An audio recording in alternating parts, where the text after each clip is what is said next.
Bonsoir à tous, bienvenue à ce flash d'information. Privilégier le dialogue dans toutes les revendications, c'est l'appel lancé aux populations par le président de la République. Il a lancé cet appel lors de son adresse à la nation le 6 août dernier à la veille de la célébration du 56e anniversaire de l'indépendance de la Côte d'Ivoire. Par ailleurs, le président Ouattara, qui affiche sa volonté de lutter contre la cherté de la vie, a annoncé le déblocage d'un fonds d'investissement au profit des producteurs du vivrier. Nous reviendrons sur cet aspect du discours du chef de l'État dans l'édition de 20 h. La Côte d'Ivoire, justement, était en fête hier. Le pays célébrait le 56e anniversaire de son indépendance. Les populations civiles comme militaires ont célébré cet anniversaire. Les forces républicaines de Côte d'Ivoire et la gendarmerie nationale gardent toujours le sourire. Leurs casernes sont en cours de réhabilitation. C'est un programme d'urgence qui va coûter à l'État ivoirien près de 4 milliards de francs CFA. Le ministre chargé de la Défense est rendu sur les sites militaires pour une visite, nous explique Abou Sanogo. Le ministre chargé de la Défense en visite d'inspection des travaux de réhabilitation des sites militaires prévus par la loi de programmation militaire 2016 à 2020.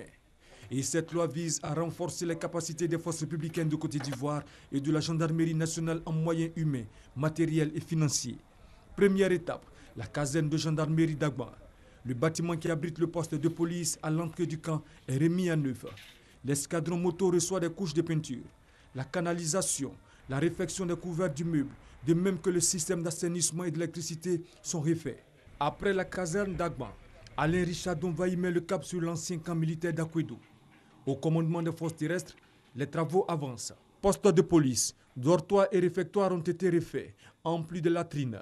Au groupement de sapeurs-pompiers militaires de l'Indénié et à l'état-major général des forces républicaines de Côte d'Ivoire, le ministre Alain Richard Donvaï s'est félicité de l'état d'avancement des travaux. Avant de construire les nouveaux camps qui sont prévus par la loi de programmation militaire, il était important que dans l'intervalle, nous puissions faire une réhabilitation qui permette aux hommes de se sentir à l'aise et de travailler dans de bonnes conditions. Le coût de ce programme est d'environ 4,5 milliards de francs CFA. Il s'étend sur toute l'étendue du territoire national et inclut les 4 régions militaires et les légions de gendarmerie. La ministre de la Santé et de l'Hygiène publique est aussi sur le terrain. Raymond Goudou Kofi vient de lancer la campagne de démoustication dans le district d'Abidjan. L'objectif est de prévenir la maladie à virus Zika en Côte d'Ivoire. Le virus Zika, je rappelle, est une maladie infectieuse provoquée par la piqûre de moustiques infestés par un virus. La campagne contre Zika à Abidjan a démarré dans la commune de Koumassi. Nous y reviendrons à 20 h. Au Tchad maintenant, le président Idriss Déby au pouvoir depuis 26 ans a été investi ce matin pour un 5e mandat. Une quinzaine de chefs d'État africains et le ministre français de la Défense ont participé à cette cérémonie à N'Djamena, la capitale. La cérémonie s'est déroulée sous haute sécurité. Le président réélu à la tête du Tchad compte renforcer la sécurité. Il a appelé au rassemblement de tous les Tchadiens. Idriss Déby est arrivé au pouvoir par la force en 1990. Il a été réélu, je rappelle donc en avril dernier, dès le premier tour, avec près de 60% des voix. L'opposition conteste toujours cette réélection. Au moins 40 personnes ont trouvé la mort dans un glissement de terrain provoqué dans le centre et l'est du Mexique par une tempête. Les autorités et les services météorologiques avaient déjà mis en garde la population sur le risque de débordement de cours d'eau et des dangers des pluies torrentielles.